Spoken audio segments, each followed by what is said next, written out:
Discussing games yet to be released is something we all enjoy doing, and while there is nothing wrong to be hopeful that a game does well, too much hype is dangerous and it harms the gaming community. This is something we all vaguely know, yet every year we make the same mistake of falling into the same trap.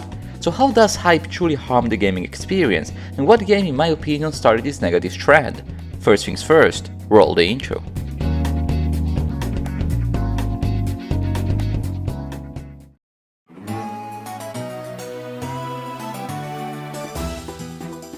If there is something I find puzzling and bizarre in the gaming community, is the blind admiration for titles yet to be released.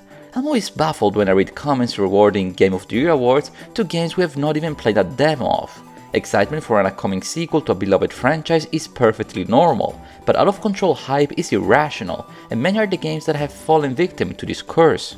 Think of games like No Man's Sky that promised the universe, Cyberpunk 2077 that promised the future, and Star Wars Battlefront 2 that promised an affordable gaming experience. True, some games were able to find redemption in the long run, but while bad quality is easy to forget, disappointment is a visible scar developers cannot cure. You can fix bad, but you cannot fix betrayal. After all, twice the pride, double the fall. I do not wish to spread pessimism over upcoming releases. Games like GTA 6 and Pokemon Legends CA have interesting trailers, and I hope the quality they promise will be on spot.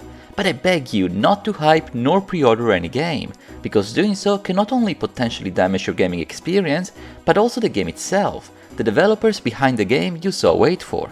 Many are the examples I could discuss to validate my thesis, but to discuss a long list of exhibits that disappointed fans would be shooting fish in a barrel.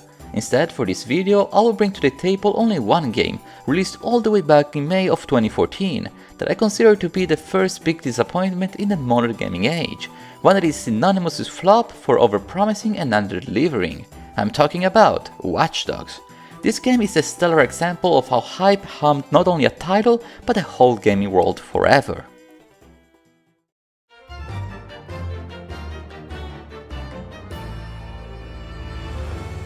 Telling the tragedy of Watch Dogs for me feels a bit odd. In my mind, everyone is aware of what happened to the game to the smallest of detail, but the game is almost 10 years old, so perhaps a refresher is needed.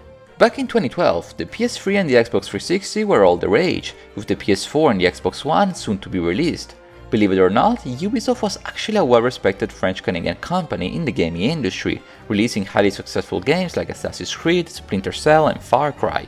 In the E3 of that year, Ubisoft announced the new IP, one that would be a technical breakthrough and a juggernaut for years to come.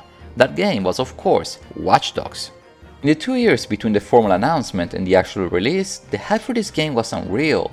I cannot say for certain if it was the most awaited game of all times, but it definitely felt like it. I even recall going to Romix, Rome's Comics and Gaming Festival in 2013, and seeing not one, not two, but 3 people cosplaying as Aiden Pierce, protagonist of the upcoming game. To be fair, it was a fairly easy cosplay to make, but the sole concept of cosplaying as a character of a video game no one has played felt strange, out of this world. Of course, back then I was also looking forward to the release of Watch Dogs, but unfortunately for me, the Wii U version of the game was set to be released on a later date. I thought to myself that I'll wait a bit longer and buy the Wii U version on day one. If I recall correctly, a friend of mine did pre-order the Xbox version, and another one was looking forward to buying the game on PlayStation later that year. Time passed, and the hype was growing by the day to unseen levels. The gaming world was about to change forever. In May 2014, the game finally released, and well, as introduced earlier, it did not quite live up to the hype. YouTubers flocked to make videos about the Watch flop, like there was no tomorrow, and after a year or so, the game was so cheap that I bought it for something like 5–10 euros. The game did change the gaming world forever, but not as we all hoped. It wasn't the first time that a game flopped, but it was the first one that made so much noise when falling. Watch Dogs was simply too big to fail, a game that was set to kick off a long-lasting franchise to rival GTA and Assassin's Creed. We saw lots of gameplays before the game was released, the game looked splendid, so how on earth did the title not live up to expectations? Many gamers like myself felt betrayed like never before. We might have got used to big games flopping today, but back then it was extremely rare, since it was the first instance where hype levels were over the roof, and well, as stated earlier, twice the pride, double the fall. I'm not going to review the first Watch Dogs, simply because it has been far too long since I've last played it entirely, and frankly I'm not going to play it again just to say what virtually everybody already knows about the game. There were graphical downgrades, the plot was not that exciting, there were way too many driving missions, the hacking was a bit underwhelming, and the game at launch was quite buggy. Don't get me wrong, the game is fully playable and somewhat enjoyable, and for its time quite creative, but for the people who were calling this title Game of the Generation before release, you can imagine that good enough was far from sufficient. The hype around the game was so high that being okay was very underwhelming. The game sold fairly well, but it damaged Ubisoft's reputation forever. I would argue that this was the beginning of the downfall they are still currently facing. But did Watch Dogs deserve all the critiques it got? Was the game so bad? Well, yes and no. On one hand, qualitatively speaking, the game was not a disaster. On the contrary, it delivered an alright experience, a beautiful open world, and some very creative concepts. Some shortcomings true, but nothing catastrophic. The game is still perfectly valid even to this day. On the other hand, however, when a developer promises a gaming experience like no other and under-delivers, it is only but fair for players to call out the bluff and demand explanations. The reason why I titled the video "The First Victim of Gaming Hype" is because I strongly believe that the game would have been appreciated much more by fans if the expectations were not set so high. A 78 in Metacritic looks low in comparison to GTA's 597, its quote-unquote competitor released 6 months before, but when placed next to Just Cause 3 74 or Sunset Overdrive 71, it suddenly does not look so bad. Watch Dogs is a game I would put in the same tier as other open-world action adventures with a similar style, games that did not aim to be bestsellers but rather focus on delivering a fun experience with some unique twists. Just Cause focuses on the vastness of its open world, Sunset Overdrive and Saints Row on their wackiness, Sleeping Dogs and Mafia on their stories, and so on. When the other games released, they did not try to outshadow and outdo more established game series, but rather try to do something new, at times succeeding and at times failing, but never flopping horribly like Watch Dogs did. But never reaching hype to uncontrollable levels, these other titles managed expectations and delivered on them.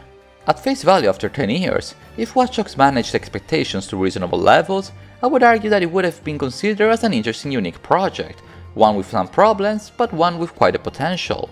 I will not go the extra mile and claim that Watch Dogs would have been considered a hidden gem, but it would have definitely flown under the radar and been less critiqued by content creators of that time, perhaps praising the game more for what it had and banishing less for what it missed. And this is why I'm strong against gaming hype culture. Hyping a game up to unreasonable levels does inevitably lead to disappointment.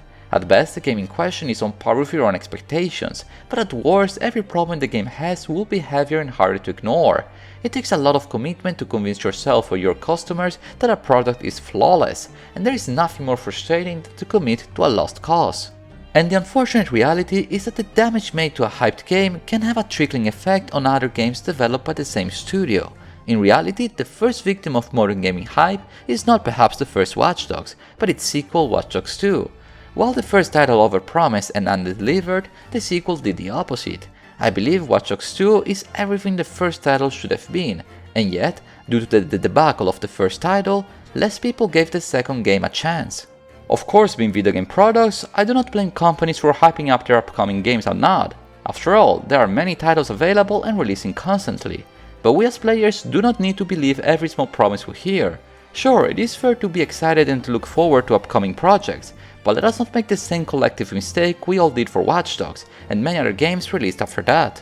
A game like Watch Dogs failed because it was overhyped. It was no masterpiece for sure, but it did deserve a fair trial, one that didn't get because Ubisoft fed us with too many lies.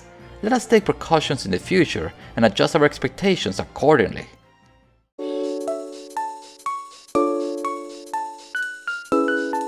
After playing games for so many years, I've learned that managing expectations for upcoming titles is the best way to enjoy video games. Rather than expecting a game to be outstanding before playing it, I believe it is much more reasonable to lower expectations and be surprised and astonished if the game is truly well made. Hype can be a dangerous train to ride, and after Ubisoft wreck, I've stopped buying the ticket. As you may have guessed by my experience, after the Watch Dogs fiasco, I never pre-ordered nor bought a game on day one again, unless the game was officially reviewed first. The last title I recall buying on release day was Mario Kart 8 for the Nintendo Wii U, coincidentally also a game released 10 years ago in May 2014. What are the odds? If you made it this far, I wanted to thank you one too many hype times for watching today's video. After seeing so many trailers for upcoming games, I had to write a script about the hype culture and of course about Watch Dogs, the first big flop I remember vividly. But it's a game that was killed by hype that you felt or recall. Let me know down in the comments below. I wish you a wonderful day, and until next time, arrivederci.